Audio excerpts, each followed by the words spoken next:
Hallo zusammen und herzlich willkommen bei The British Pint. Mein Name ist Christoph und wir machen weiter mit unserer Verkostungsreihe. Und zwar habe ich von Nick Biere geschickt bekommen, den habe ich auf der Hubicon getroffen und der ist ein begeisterter Brauer englischer, britischer Biere. Und deswegen habe ich hier jetzt 3 Biere hier, die vor 2 Tagen per Post gekommen sind und bei denen ich schaue, wie sie mir schmecken und wie ich sie beurteilen würde. Denkt dran, ich bin kein Biersommelier, also alles, was ich sage, ist immer ohne Gewähr. Und natürlich hilft es auch, wenn ich die Originalbiere kenne, falls es ein Klon ist, was nicht immer der Fall ist. Das erste Bier, was wir probieren, ist ein Klon vom London Pride von Fuller's. Das zweite ist ein Klon von dem Strong's Scottish Ale, was ich mal gebraut habe, was ein Rezept aus dem Buch The Perfect Pint war. Und dann haben wir hier das Oatmeal Stout von dem Projekt von dem englischen Händler The Malt Miller, der jedes Jahr ein besonderes Bier zum International Women's Day macht. Das wird also von einer Brauerin vorgeschlagen und designt. Und dieses Jahr war das Oatmeal Stout. So kann ich auch sehen, was drin ist. Genau. Das Oatmeal Stout habe ich bei 4 Grad gelagert, die anderen beiden bei 11 Grad. Also so werde ich sie jetzt auch verkosten, denn das sind die vernünftigen Temperaturen dafür. Das Oatmeal Stout kann man auch wärmer verkosten, aber in vielen Fällen ist es doch angenehmer, wenn es ein bisschen kälter ist. Okay, ordentliche Carbonisierung. Nicht unbedingt Englisch, aber ich denke mal in Maßen. Gucken wir mal, wie es aussieht.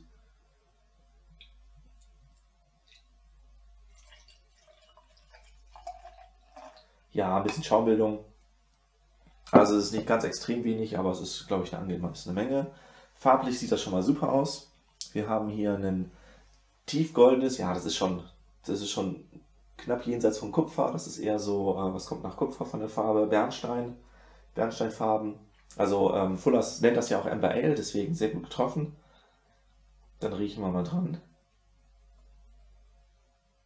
Sehr malzig, sehr karamellig.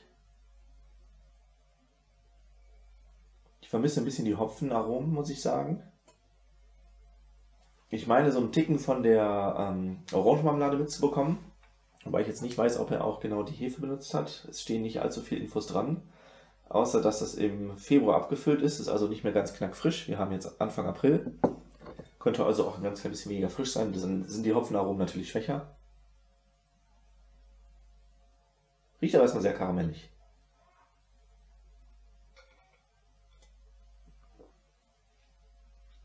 Oh ja, leckeres Bier. Sogar fast viskos. Sehr mundfüllend. Karamell, Malz, alles voll da. Es ist aber, was den Rest angeht, sehr dezent. Und ich habe auch den Eindruck, dass ich so ein klein bisschen Sherry auf der Zunge habe. Oder es ist ein klein bisschen Fusel drin. Da bin ich nicht genug geschult, um das zu unterscheiden. Also mein Eindruck wäre, dass da ein bisschen was nicht ganz perfekt ist, was entweder im alkoholischen Bereich, also bei der Gärung abgelaufen ist, oder es ist aber doch ein bisschen zu alt. Es schmeckt auf jeden Fall nicht oxidiert, da ist keine Pappe oder sowas drin, das ist schon mal gut. Mir fehlt wirklich der Hopfen an der Stelle, aber ich glaube, was sein könnte, ist, dass er zum Beispiel bei 21 Grad fermentiert hat. Die Fuller's Hefe ist sehr, sehr empfindlich, was die Temperaturführung angeht. Oder aber, ich werde vielleicht nochmal nachfragen und wenn ich das rauskriege, hier auflisten, wie er das genau gebraut hat. Denn ich bin mir jetzt nicht sicher, ob das so ein exakter Klon ist, wie ich das immer gerne versuche, wobei es ja auch nicht immer klappt, oder ob das halt einfach so wirklich nur angelegt ist. Es ist auf jeden Fall ein sehr schön sich präsentierendes Bier. Es ist sehr malzintensiv, sehr malzig, passt auf jeden Fall so in die Schiene der klassischen Biere, die man so kennt. Es hat auch genug Hefearomen für ein englisches Bier, aber der Hopfen fehlt. Und bei den britischen Bieren, wenn es jetzt nicht gerade Richtung Porter, Stout und sowas geht, also diesen helleren, da ist es immer ganz wichtig, dass alle 3 Komponenten in einer sehr guten Balance sind.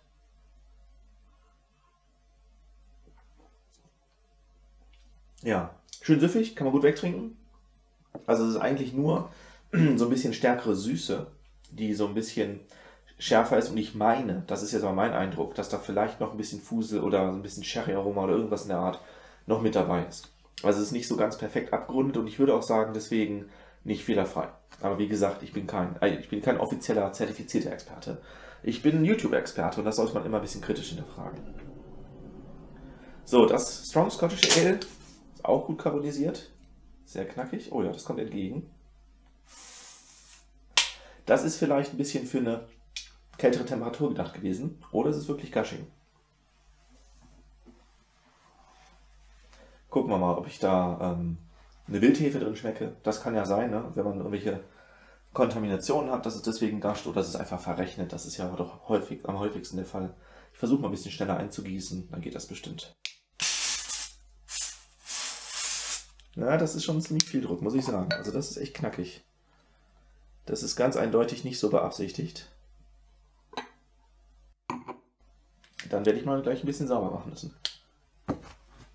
Okay, bei so stark schäumenden Bieren gibt es natürlich immer das Problem, dass die Hefe mit aufgeschwenkt wird. Tatsächlich ist das Bier aber so dunkel, dass ich das gar nicht sehe.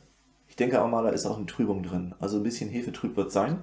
Sehr viel Schaum. Das ist natürlich nicht stilgerecht. Also da muss er vielleicht mal mir verraten, was ihm da passiert ist. Mal gucken, wie es riecht.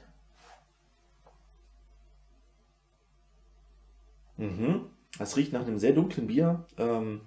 Schokoladig ein bisschen, was mich überrascht. Karamellig ist richtig. Da war Special B drin, wenn das nach meinem Rezept gemacht wurde. Und wenn ich mich recht erinnere, ist das auch ein Rezept mit Brandon Cross. Das heißt, so ein ganz leichter Johannisbeergeruch könnte in die Nase steigen. Könnte ich mir jetzt einbilden, dass der da ist. Tatsächlich meine ich etwas zu riechen, was ich kenne. Was ist das denn? Das ist nicht Schwefel. Aber auch so etwas, was einem in die Nase steigt, was man eigentlich nicht so gern riechen möchte. Entweder, ich bin jetzt sehr pingelig und da ist ein Pilsner als Hintergrund drin. Das könnte sein. Oder es ist halt irgendwas in der Art. Also ich kann mir nicht vorstellen, dass es Diacetyl wäre. Es ist aber tatsächlich vom Charakter so ein bisschen sahnig. Vielleicht spinne ich aber auch ein bisschen, das ist eigentlich nur das Hefearoma. Die Hefe, wenn er es richtig gemacht hat, ist ja, glaube ich, die Wyeast 1728 Scottish Ale. Schauen wir mal, wie es schmeckt. Die wirft auf jeden Fall nicht viel Diacetyl. Oh ja, den Geschmack hat er perfekt getroffen. So muss es sein. Eine gute Restsüße, intensiv karamellig. Fruchtnoten sind da, auch schwarze Johannisbeere, aber so ein bisschen komplexer. Da ist auch ein bisschen getrocknete Früchte bei.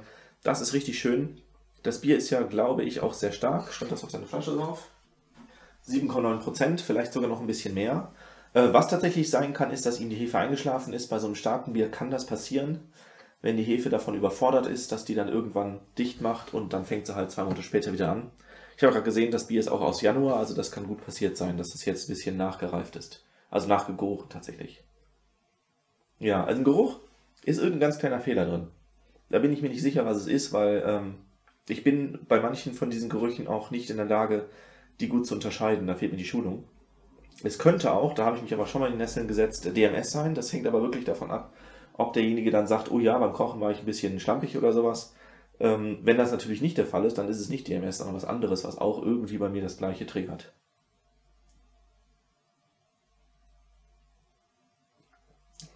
Geschmack ist perfekt. Geschmack ist richtig schön. Das ist genauso das, was man sich wünscht. Ein sehr intensives Bier, Scotch Ale, also das heißt jetzt Scottish Ale, aber Scotch Ale war mal der Name für eins von den ganz berühmten Starkbieren in Großbritannien, nämlich bis zu 12% und die kamen aus Schottland. Wobei ich meine, dass die relativ früh auch den Alkoholgehalt gesenkt haben. Das finde ich richtig gut gelungen, bis auf diese eine Sache beim Geruch, aber das sind ja Details. Da kann man schon mal drüber wegsehen, wenn man es dann einfach ein bisschen schneller austrinkt. So, jetzt hoffe ich, die Carbonisierung hier bei dem Oatmeal Stout stimmt. Schauen wir mal nach. Ah ja, sehr gut. So, wie gesagt, das war bei 4 Grad, deswegen wird das auch ein bisschen besser eingebunden sein. Schauen wir mal, ob das einen typischen Schaum erzeugt. Das ist ja auch immer so eine Frage, wenn das ein Oatmeal Stout ist, werden da Haferflocken drin sein. Manche Leute tun auch nur Hafermalz rein, aber nennen das Oatmeal Stout. Das ist technisch nicht ganz richtig. Oatmeal, das Wort Mehl kommt vom gleichen Stamm wie Mehl im Deutschen und bedeutet eben Haferflocken.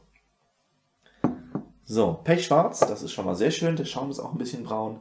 Es ist leicht trübe. Ja, es ist ordentlich trübe. Das können die Haferflocken sein, starke Eiweißtrübung, vielleicht sogar ein bisschen Lipide noch übrig. Der Schaum ist auch so cremig, wie man das kennt, wenn viel Fette noch im Bier sind. Ich weiß nicht genau, welche Hefe das war, das kann ich nachgucken. 3,9% soll es haben. Also sehr mild. Vielleicht war es auf 4,2 gezielt oder so und die Ausbeute war ein bisschen niedriger. Könnte ich mir zumindest vorstellen. Oh wow, ich rieche Hopfen. Und zwar würzigen Hopfen, jede Menge. Was ist das denn für eine Hopfensorte? Es riecht so richtig grasig, kräuterig. Ich könnte mir vorstellen, dass das vielleicht einer von den deutschen Hopfensorten ist. Da bin ich ja nicht so geübt drin.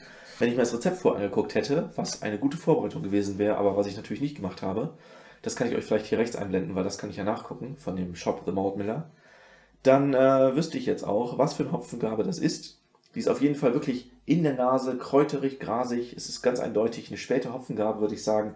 Außer es ist ein ultra grasiger Hopfen, der zum Bitter eingesetzt wurde. Ich kann es mir nicht vorstellen. Also eine 10-Minuten-Gabe ist auch noch halbwegs typisch bei Oatmeal Stout, aber auch so eine Sache, die man erst neuerdings macht.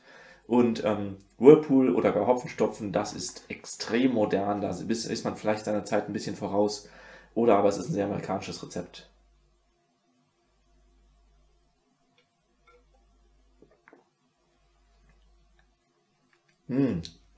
Herrliches Stout. Ja. Ganz klein bisschen harsche Bittere, die so ein bisschen stört. Das wirkt so, als würde das zu diesem Hopfen passen. Also müssen wir mal gucken, wie das gemacht wurde. Es ist auf jeden Fall schokoladig, aber dabei sehr samtig weich. Hopfenbittere selber ist nicht zu stark. Die kommt so ganz am Ende jetzt im Nachklang. Also ich könnte mir vorstellen, dass es auch so mit 40 IBU zwar sehr knackig ist, aber der Rest das so ein bisschen einfängt. Röstbittere merke ich gar nicht. Da wäre interessant zu wissen, ob das wie ein richtiges Stout komplett mit den Röstmalzen gemischt wurde, ob die am Ende hinzugegeben wurden. Gucke ich auch nochmal nach. Ja, und dann sehr angenehm. Also ein Oatmeal Stout zeichnet sich ja dadurch aus, dass es eben deutlich weniger trocken ist als ein normales Stout. Dry Stout ist eine moderne Erfindung. Eigentlich ist jedes Stout dry und dann gibt es die Spezialvarianten. Also wenn ich Stout sage, meine ich das, was viele Leute als Dry Stout bezeichnen. Und ein Oatmeal Stout darf dann gerne nicht unbedingt süßer sein, aber weicher und samtiger durch die Haferflocken. Und dadurch rundet das die Röstbittere ab und macht das weniger aggressiv. Ja, sehr schön. Gefällt mir sehr gut. Da kann man was draus machen. Kann ich dazu noch irgendwas sagen? Also diese grasige Hopfigkeit ist sehr dominant und ich würde sagen, das ist für mich schon ein Fehler. Alle drei Biere haben einen wirklich guten Charakter. Bei keinem ist es so, dass die Hefearomen fehlen, was ich schon mal sehr gut finde. Das ist der größte Fehler, den die deutschen Brauer gerne machen. Und dann sind halt wirklich entweder die Farbe ist richtig gut, es präsentiert sich gut und der Malz ist gut. Und dann hat man hier diesen kleinen Fehler mit der fehlenden Hopfung, meiner Meinung nach. Oder aber es gibt so andere kleine Fehler. Da fehlt noch so ein bisschen die Finesse, hatte ich den Eindruck. Oder vielleicht ist es auch irgendwie in den Rezepten zu ungenau dargestellt. Bei dem Gushing sollte man auf jeden Fall gucken, woran das jetzt lag. Das war sehr heftig. Das ist natürlich nicht schön. Ansonsten Geruch und Geschmack sehr gut. Ganz leichte Note im Geruch, wo ich der Meinung bin, das ist irgendwas, was nicht ganz reingehört. Aber da kann man drüber hinwegsehen bei so einem starken Bier, weil da ja viele Komponenten mit reinspielen, die das auch schwierig machen. Also eine Hefe, die sich zum Beispiel nicht wohlfühlt und am Ende viel mehr nachgärt, die kann auch mal so ein komisches Aroma dann werfen. Ja, aber Oatmeal Stout ist es eigentlich nur die Hopfengabe, die ein bisschen komisch ist. Der Rest ist schon richtig, richtig geil. Sehr lecker. Ja, damit würde ich sagen, können wir das Video beenden. Wenn ihr mir Biere schicken möchtet, die ich verkoste, bitte nehmt die Gelegenheit wahr, schreibt mich an auf einem der Kanäle auf Facebook, in der Hobbybrauergruppe zum Beispiel, im Forum hobbybrauer.de. Mittlerweile bin ich auch im Homebrew Talk Forum unter dem Usernamen Colindo. Ja, ich verkoste wirklich gerne Biere und ich finde es auch wichtig, dass die Idee, britische Biere zu brauen und auch korrekt zu brauen oder wenigstens anspruchsvoll zu brauen, da in die Welt hinausgetragen wird, weil da ist wirklich viel Nachholbedarf, der über IPA und vielleicht noch Stout hinausgeht. Und dann macht's gut und bis zum nächsten Mal. Tschüss.